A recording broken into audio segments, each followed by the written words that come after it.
think a big thing with science and even the term risk is that it has a negative connotation, that when you're taking a risk, something bad's gonna happen.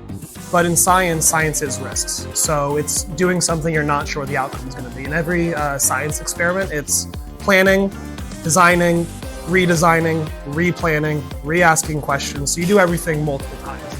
So the risk is in being afraid to do things over and over again.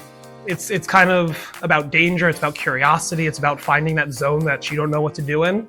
And that's kind of with me and the students, we bridge that gap. And it's really about being okay taking risks, because that's what science is in the end. I like to talk about Thomas Edison.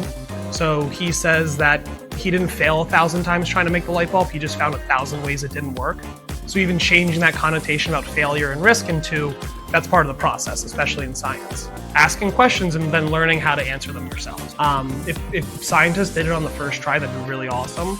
But most scientists don't get it on the first try, the 10th try, the 1,000th try. Our most famous scientists did things hundreds and hundreds of times, and then when they got it right, they got all the attention, right? In my class, if you're wrong, there's no like, ooh, it's silent. It's okay to be wrong. Like there's no stigma anymore. I always share with the students that I wasn't the best student. I always share as kind of like in the middle of the pack. Things weren't my best, but the one thing that did always made me better than other students, so I was kind of shameless about asking questions and not knowing things.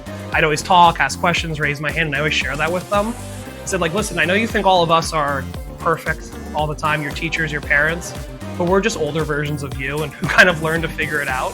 I think for me, that's like a big part. It's just bringing back, although it's anecdotal, bringing back my experience and just sharing with the kids that like we all are experiencing very similar things.